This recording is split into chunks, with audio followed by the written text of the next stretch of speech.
The story begins with two young children named Jack and Brooke, who, despite their young age, managed to survive a world that had been infected with a zombie virus in an isolated house without their parents. That's fine, Jack. This was almost impossible for someone their age because the dangers they faced were great. Then one day, a couple named Donnie and Melanie arrived, driving a car. Jack, who noticed their arrival, immediately greeted the two strangers while carrying his toy pistol. However, when Donnie questioned where his parents were, Jack chose not to say anything. Because of this, Donnie simply smiled and then left after saying that he would return later. It's gonna take me about an hour to walk back. That night, Jack quickly locked all the doors and windows to ensure their safety from the zombies, who were always waiting for an opportunity to enter the home, and the two children spent the entire night without any incidents. Then, the next morning, Jack and Brooke did their usual activity. They ate breakfast, played outside the house, and then went back inside before dark. However, a few days later, while they were playing outside of the house, Donnie and Melanie returned, and this time they once again asked about Jack's parents. Being faced with the same question again, Jack decided to lie by saying that his parents were traveling to the city to buy supplies. Upon hearing that, Donnie and Melanie just smiled while explaining that they would look after them until their parents returned, and after realizing that the house was fully stocked with food and resources, they decided to stay there for a while. At the same time, it turned out that both of them seemed to know that Jack and Brooke were not actually living with their parents. That night, Jack accidentally overheard a conversation between Donnie and Melanie, who explained that they intended to take full control of the house. So, for their safety, Jack then took Brooke and their dog named Scott to stay in a secret room, which was a hidden sanctuary that had protected them all this time. The next morning, while eating breakfast, Donnie and Melanie began to act as if they were the true owners of the home. Melanie even said that she really liked her new family. However, Jack, who heard her words, chose to remain completely calm while saying that everything would be over before they could even realize it. Why you keep staring at your dog? Is she a seizure dog? It will be over before you know it. It turned out that what Jack said was not just a threat, because when night arrived, something was about to happen, and it seemed that Jack had calculated it, so he moved Brooke and Scott back into the secret room. Meanwhile, in another room, Donnie and Melanie were occupied with their own world and did not realize that danger would arrive shortly.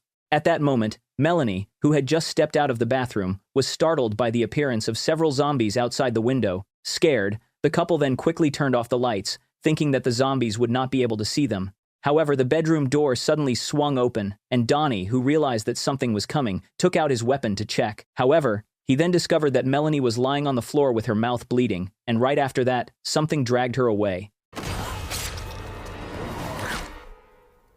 That was when he realized that it was too late for him, because a zombie suddenly attacked him. The next day, a man was seen walking through the forest and discovered several traps that had been set up by someone. Then, while following the trail of those traps, he spotted a house located in that remote area. While looking through the window, the man was suddenly startled by the appearance of Brooke, who stood right beside him. But before he could react, the stranger was hit by a tranquilizer dart fired by Jack using his modified toy gun. Jack's response showed that it was not the first time the two siblings had dealt with human intruders. When the stranger finally regained consciousness from the effects of the tranquilizer, Jack, who had been waiting for him, immediately began asking several questions. The man then revealed that his name was Dan, and that he was a Special Forces soldier who was currently on a journey to find his missing wife. Upon hearing this, Jack was surprised because the man did not seem like the other people who had previously come to this place, as he did not ask for their food or medicine, but instead, he only wanted his gear back, which had been confiscated by Jack when he was unconscious. Because of that, Jack offered a deal. He told Dan that he was willing to return all of his weapons and equipment, but in exchange, he must fix the house's electrical power generator that had broken down. In that conversation, it was revealed that Jack's father was a scientist who had vanished a long time ago, while their mother was a Homeland Security agent who had recently left to carry out a secret mission. Later, while investigating the power source of the house, Dan discovered that the electrical energy generated and collected for the home came from a device that would only turn on when someone ran on a treadmill. But then, while they were still talking, Dan was shocked when he noticed a zombie near the window, and he quickly grabbed the weight plate there before rushing outside to kill it. However, what Dan did actually made Jack mad, saying that he did not need to go that far because all the windows in the house were made of bulletproof glass, meaning the zombies wouldn't be able to get inside. Fortunately, despite being scolded by a kid, Dan did not overreact. Instead, he continued to help generate electrical energy by walking on the treadmill. The next day, Jack left the house to inspect the traps that he had set up throughout the surrounding area when he noticed that one of those traps had successfully captured a zombie. However, at that exact moment, he was forced to hide after he heard the sound of gunshots. Shortly after, 3 hunters arrived, but fortunately, they did not notice that Jack was hidden nearby, and they left the area shortly after that. It's already dead. Meanwhile, Dan, who was staying back at the house, seemed to get closer to Brooke, who slowly accepted his presence. You want some, sausage? However, Jack was different, as he still did not fully trust Dan, especially given their current situation. A short while later, Dan was in another room when he discovered a car key while examining the photos and belongings of the children's mother. Thinking he might be able to use the car, he then went to the garage to check it, but unfortunately, when he tried to turn the car on, the engine failed to start. However, he remained calm and tried to figure out a way to save time in case he needed to leave the area quickly later on. Sometime later, while spending some time outside, Dan accidentally noticed a hidden room that caught his attention, but before he could enter it, Jack suddenly appeared and told him to stay out of that room. Later, after spending the rest of the day together, the 3 of them went to rest, and because Jack felt that Dan was no longer a threat to them, he did not take Brooke with him into the secret sanctuary. However, before falling asleep, he strangely handcuffed his own wrist to the bed frame. The next morning, Dan woke up abruptly after hearing a noise, which turned out to be Jack heading outside to check on his traps. He returned to the place he had gone the day before and discovered that the zombie trapped before was still stuck there. Shortly after that, Dan arrived at the scene after following him and suspected that the zombie might actually be Jack's mother since Jack didn't kill it. Then, when he intended to kill it, Jack immediately stopped him, which made Dan annoyed, knowing there was no reason to keep the zombie alive. Dan returned to the house alone, where he decided to open the restricted room that he had been forbidden to enter earlier. Inside that room, he found a discarded blanket along with walls covered in deep scratch marks, meaning that the room had likely been used as a makeshift cell to lock up a zombie. In the middle of his confusion, Dan suddenly heard the sound of an approaching car. Realizing that danger was coming, he quickly rushed inside and locked all the doors while grabbing Brooke, who happened to be standing near the window. Fortunately, since the house was completely secure, the hunter who came with the car had no choice but to drive away, and in that exact moment, Jack was actually watching them from a distance. After that tense moment, Jack finally changed his mind and chose to trust Dan completely, knowing that he was caring enough to save Brooke. He then returned Dan's weapons when Dan decided it was time to resume his journey.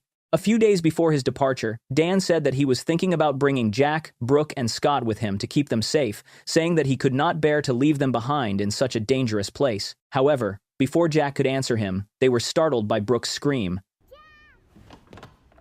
Where's your sister?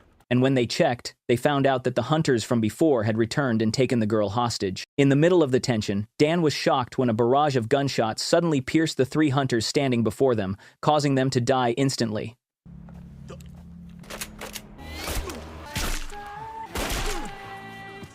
It turned out that the shots came from the children's mother, who had finally returned home. However, during the shootout, Dan was accidentally hit by one of the hunters, causing him to collapse and fall unconscious.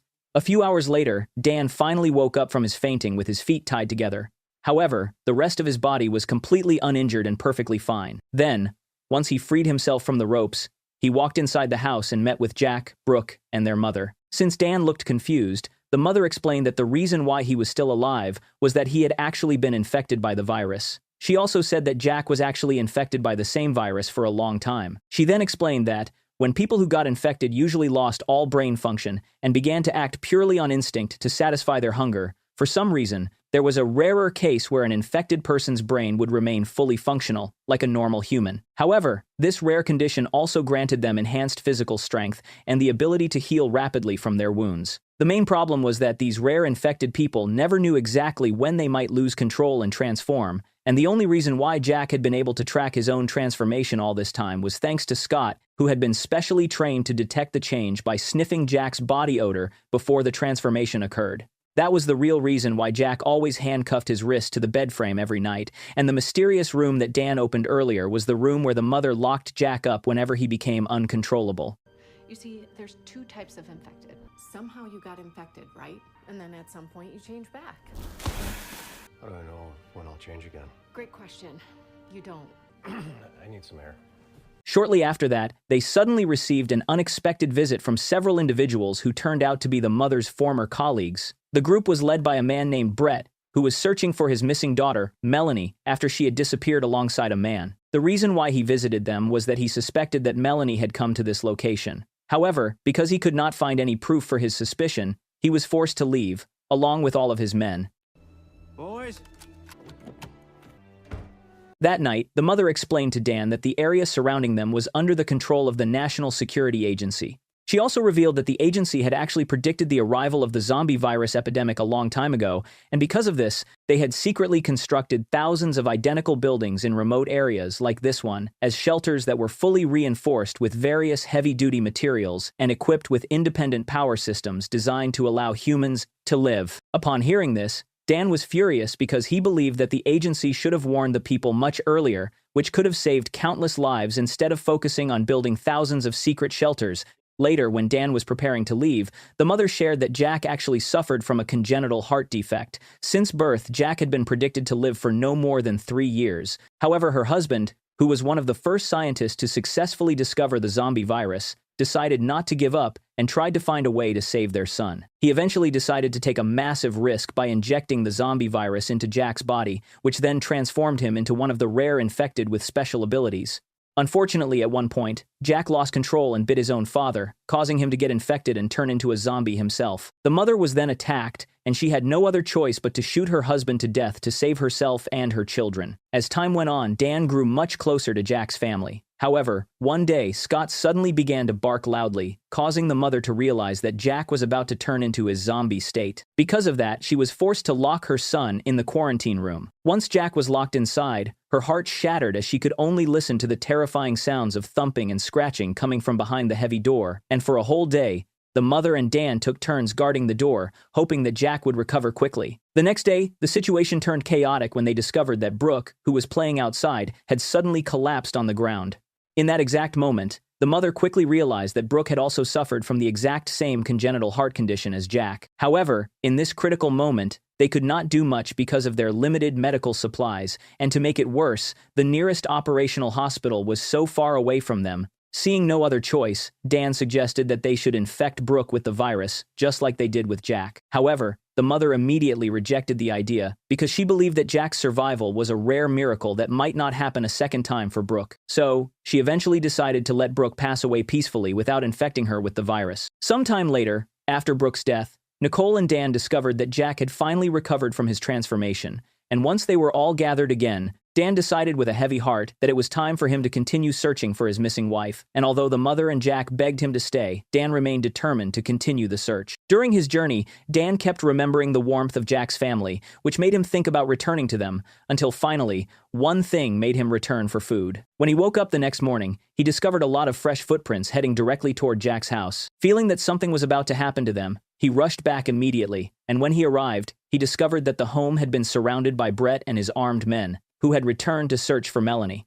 Inside the house, the mother was tied up because she refused to answer Brett's questions regarding Melanie's whereabouts, as she actually did not know anything about. Meanwhile, Dan, who was watching from outside, slowly managed to infiltrate the building. As he moved through the kitchen, he discovered that Jack was hiding in a safe spot. When they met, the boy informed Dan about the number of enemies inside the house, and after finding out how many enemies he was about to face, armed with utensils found in the kitchen, Dan began to eliminate them one by one. Don't worry. They're coming.